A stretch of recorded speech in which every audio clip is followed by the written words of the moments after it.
C'est pas mal. Alors, je ne veux pas d'enfant, je me fais stériliser. La stérilisation est le moyen de contraception le plus utilisé dans le monde. On ne le sait pas forcément. Tout à fait, Sophie, puisque 19% des femmes, effectivement, ont recours à la stérilisation dans le monde, seulement 4% en France. Alors, en France, c'est un vrai sujet tabou, parce que, alors que l'injonction qui est faite aux femmes, finalement, depuis qu'elles sont petites, c'est de devenir mère, de travailler, de s'occuper du foyer, aujourd'hui, un grand nombre de jeunes femmes disent, bah non, moi, je n'ai jamais éprouvé le besoin de devenir maman, je n'en ai pas envie, je n'ai pas envie de tomber sous le diktat de la pilule, je n'ai pas envie de vivre ce que vivent certaines femmes et d'avoir une épée de Damoclès au-dessus de mes ovaires. Donc j'ai envie d'avoir recours à un moyen contraceptif définitif, la stérilisation. Seulement en France, dans 99% des maternités et des endroits censés la pratiquer, on va vous la refuser si vous avez moins de 40 ans. C'est quand même une méthode irréversible. C'est une méthode irréversible, mais ce sont des femmes qui ont mûrement réfléchi leur choix. Et aujourd'hui, je voulais lever le voile sur ce tabou. Donc je vous invite à aller avec moi à la maternité des Lilas, où je suis allé rencontrer le docteur Brival, qui est un des rares médecins à écouter ces femmes et qui, il y a quelques mois, au mois de mars, a écouté Aurore, qui a 33 ans, a sauté le pas pour pouvoir réaliser son rêve et effectivement avoir recours à la stérilisation. Lassée par des années et des années de pilules, ou après avoir mûrement réfléchi au fait de ne pas vouloir d'enfants, chaque année en France, 50 000 femmes décident de se faire stériliser. Comme Aurore, qui il y a 6 mois, à 32 ans, s'est fait opérer. J'ai grandi dans une famille où toutes les femmes se doivent d'avoir des enfants, mais je n'ai jamais rêvé, ni même senti ce besoin. Quand c'est petit, petit problème. Quand ça grandit, gros problème. Plus personne n'est là, sauf la maman qui se doit d'être toujours présente. Fort de cette décision, Aurore a dû faire face à la réaction de son entourage.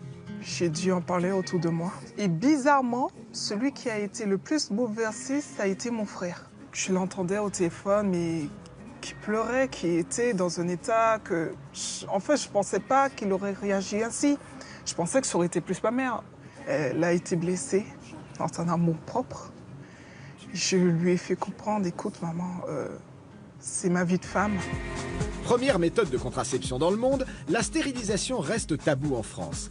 À tel point qu'une femme de moins de 30 ans se la verra refuser dans 99% des centres la pratiquant. La contraception définitive reste un des derniers tabous de nos sociétés parce que justement là, on va interpeller la place des femmes et en refusant de devenir mère, elles transgressent l'injonction qui leur est faite, leur lieu et place, c'est effectivement cette place domestique de faire des enfants, de les élever. À la maternité des Lilas, où l'on prend en considération les demandes de toutes les femmes, cet acte irréversible est conditionné par un accord délivré par des médecins et des psychologues. C'est un véritable chemin de croix pour elles, un parcours du combattant, dans la mesure où la majorité des professionnels à l'heure actuelle invoquent la question du regret, ce d'autant plus qu'elles n'ont pas d'enfants et qu'elles ont un très jeune âge. Et je me rends compte que dans ma pratique, alors que je pratique ce type d'intervention depuis maintenant une dizaine d'années, je n'ai eu aucune femme qui ait regretté cette décision.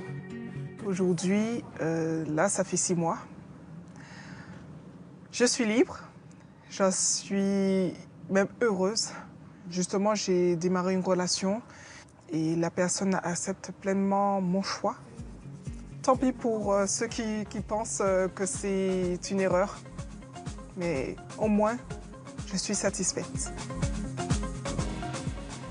Alors, on va revenir sur les raisons qui poussent ces femmes à se faire stériliser. Alors, très souvent, la majeure partie de ces femmes sont des femmes qui sont lassées par des années et des années de contraception, de pilules. Ce sont des femmes aussi qui ne peuvent pas supporter un stérilet, parce qu'il y a beaucoup de femmes, effectivement, qui font des rejets. La vraie raison chez ces femmes, c'est la peur de tomber enceinte. Il y a une espèce d'épée de Damoclès. Alors, ce qui est important à dire, c'est que ce sont des femmes qui ont une sexualité, puisque sinon, elles n'auraient pas peur de tomber enceinte. Et souvent, une grande sexualité. Souvent, une grande sexualité. Oui, oui. Active, non, mais active. Voilà, ce sont des femmes qui sont actives, ce ne sont pas des femmes qui sont anti-féminines. Elles sont vraiment, voilà, elles ont peur de ça, elles ont peur de tomber enceinte par hasard et elles ont peur d'avorter, elles n'ont pas envie d'avorter, voilà. Donc, alors c'est vrai qu'effectivement, il y a plein de raisons différentes. Ce que je vous propose, c'est qu'on écoute Stéphanie, voilà, qui a 30 Stéphanie ans. qui est là avec nous au téléphone. Bonjour Stéphanie. Bonjour. Merci d'accepter de nous livrer votre témoignage. C'est un sujet pas toujours évident à aborder. Vous avez décidé de recourir à la stérilisation. Pourquoi avez-vous choisi cette méthode irréversible ? Ouais, parce que moi, je pense que c'est quelque chose que je sais presque depuis l'enfance ou l'adolescence, que j'ai pas envie d'avoir d'enfant. C'est vraiment quelque chose qui est ancré en moi, un peu comme on sait si on est homosexuel, hétérosexuel, et encore, je serais peut-être plus sûre de ça que du reste. Et pourtant, du coup, c'est vraiment quelque chose... Pourtant, vous n'avez que 30 ans et la vie, parfois, réserve des surprises. Oui, d'accord, mais enfin, moi, pour le moment, j'ai jamais eu de désir d'enfant. Je sais qu'il n'y avait rien, même à l'adolescence, qui m'embêtait plus que les conversations de copines, combien t'en auras plus tard, de jouer, j'ai jamais joué à la poupée, j'ai jamais eu ce genre de choses. Après, on peut regretter, mais enfin, on regrette après que pour soi, alors que si on regrette de faire des enfants, ce qui est un autre tabou, il y a pas mal de gens, d'ailleurs, à la maternité des Lilas, je crois qu'ils en suivent, des femmes qui regrettent d'avoir fait des enfants. Bon, là, c'est plus grave, parce qu'on implique aussi l'enfant dans son regret. Donc, à la limite...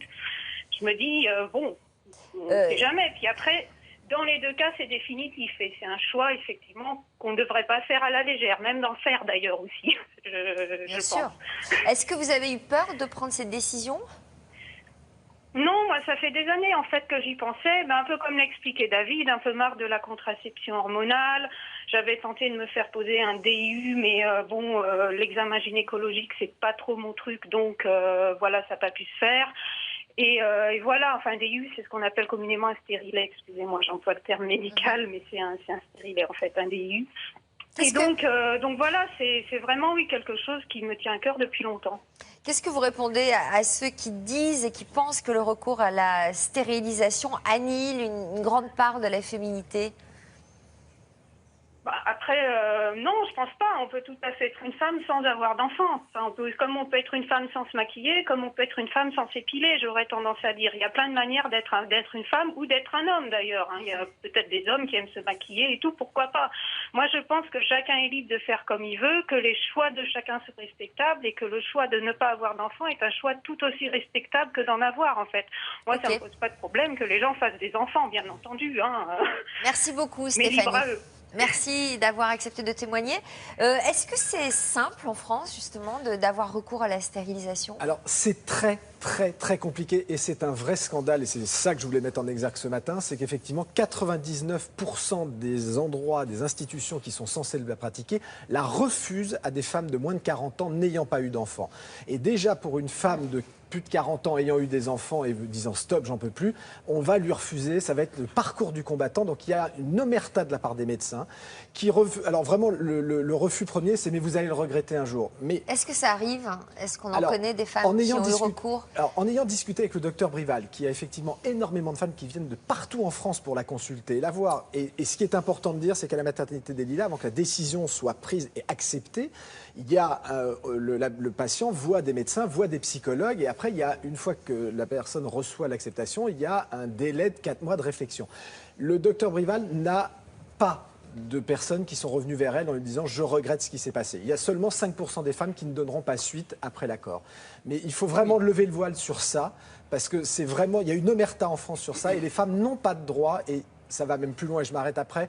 Il y a des médecins qui disent à des femmes « on va le faire, mais vous allez demander à votre mari de signer une décharge ».